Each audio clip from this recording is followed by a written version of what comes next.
చదవండి మాట 18:2. అతడు కన్నులెత్తి చూచినప్పుడు ముగ్గురు మనుషులు అతని ఎదుట నిలువబడి ఉండిరి. అతడు వారిని చూచి గుడారపు వాకిట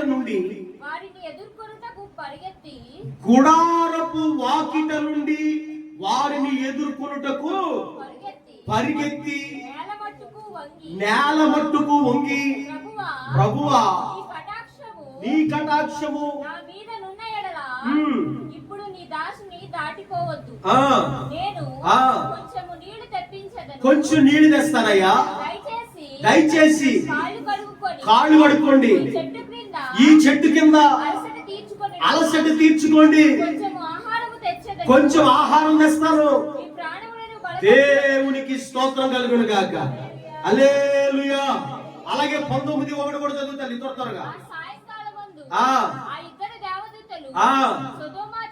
సొదొమ చేరినప్పటికీ లోతు సొదొమ గవిని యొద్ద కూర్చుండి ఉండెను. లోతు వారిని చూచి వారిని ఎదుర్కొనుటకు లేచి చేసి, ప్రభువులారా దయచేసి నీ దాసుని ఇంటికి వచ్చి. చాలా మంది దేవునికి స్తోత్రం కలుగును గాక. హల్లెలూయా. చెప్పండి.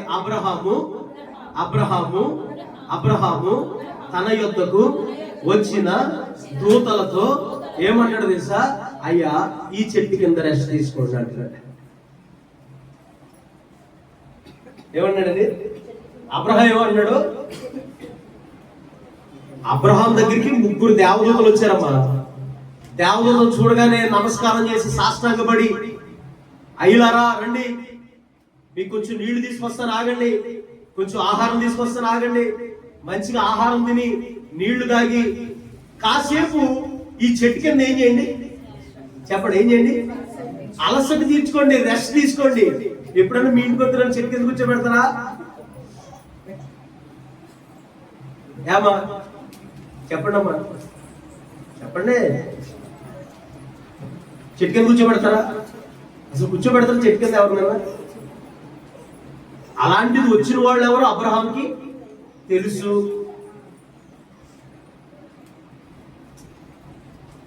అవును కదా?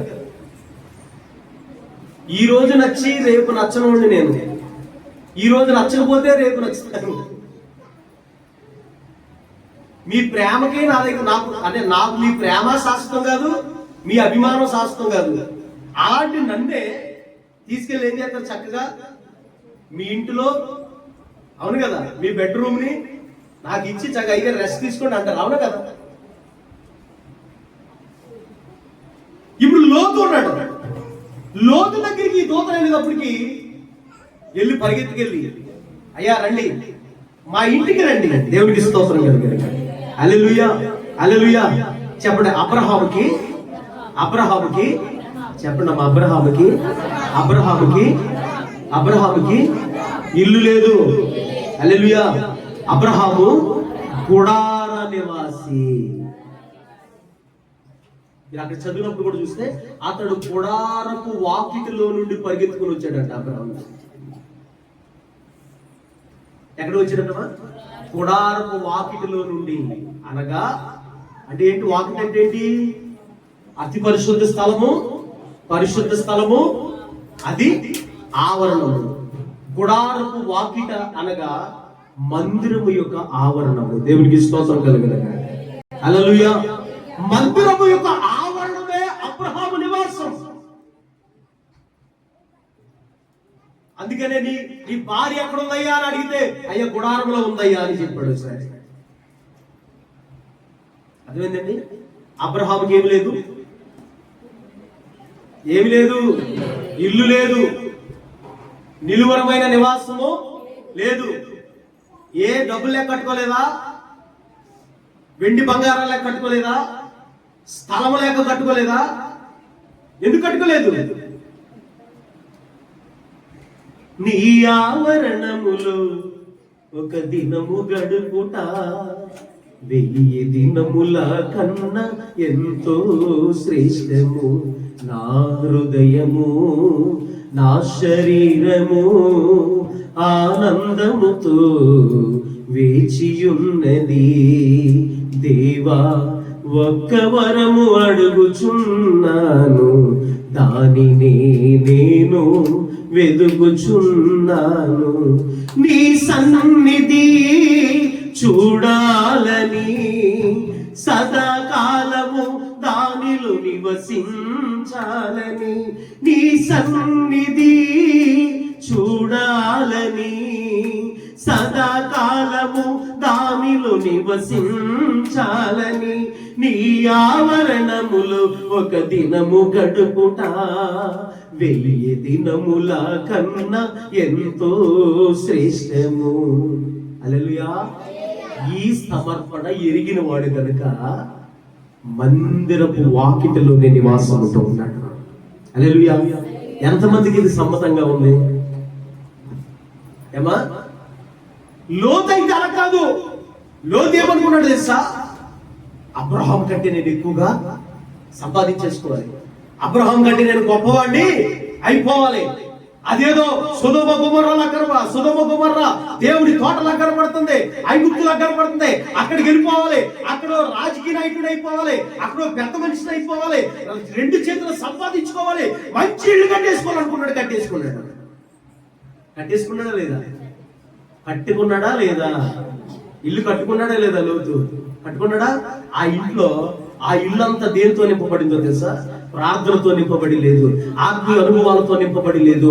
అది బలత్కారముతోను పాపముతోను నింపబడిన గృహముగా ఉన్నది.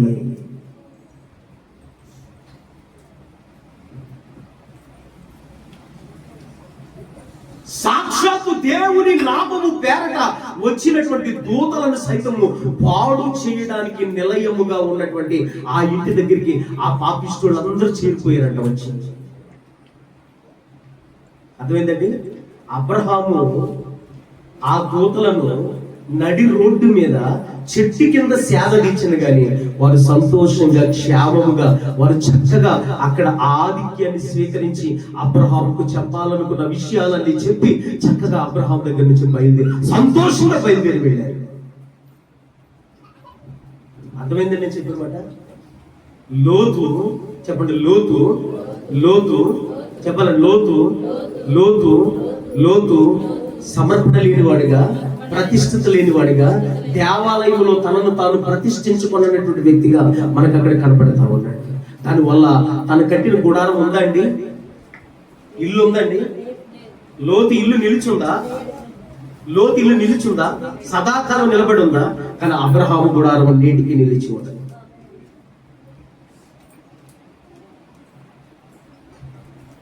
హల్లెలూయా.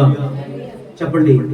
సమర్పణ ప్రతిష్ఠత నీకు కలగనివ్వకుండా చేసేటటువంటి లోతు ఆత్మ నీ గుడారముల నుండి తరిమి కొట్టబడును గాక.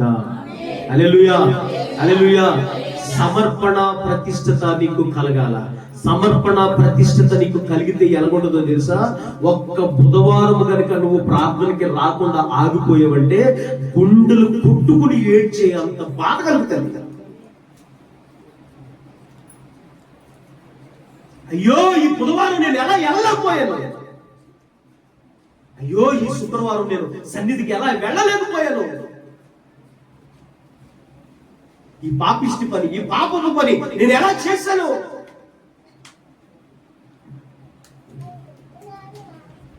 దేవుని సన్నిధి మానడం అంటే అంతకు మించిన పాపిష్టి పని కూడా లేదు. నీకు సమర్పణ లేదు, ప్రతిష్ఠత లేదు.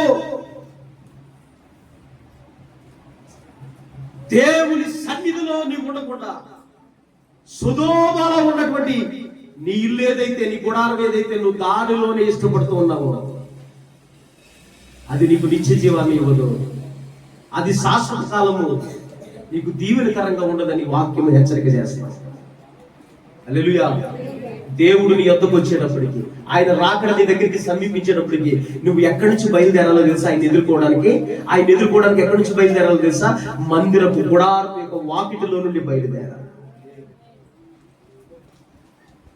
హల్లెలూయా. పెండ్లి కుమారుడు వస్తా ఉంటే పెండ్లి కుమారుడిని ఎదుర్కోవడానికి పెండ్లి కుమార్తె అంతఃపురంలో నుండి బయలుదేరాలంట. ఎక్కడి నుంచి బయలుదేరాలండి? అంతఃపురంలో నుండి పెండ్లి కుమార్తె వెళ్ళాలా రాజుని ఎదుర్కోవడానికి, పెండ్లి కుమారుని ఎదుర్కోవడానికి. నీ అంతఃపురం ఏంటో తెలుసా? దేవుడి సన్నిధి నీ అంతఃపురం.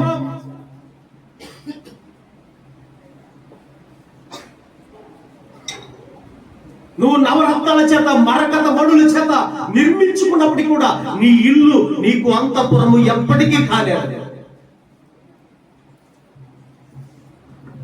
దేవుని సన్నిధే నీ అంతఃపురము, దేవుని సన్నిధే నీ గుడారము. పెండ్లి కుమారుడు నిన్ను ఎదుర్కొనే సమయానికి, ఆయన నీ యొద్దకు వచ్చే సమయానికి నువ్వు చక్కగా దేవాలయపు గవని యొద్ద నుండి, దేవాలయపు గుడారముల నుండి, దేవాలయపు ఆవరణముల నుండి నువ్వు పెండ్లి కుమారుడిని ఎదుర్కొనేటటువంటి సిద్ధపాటు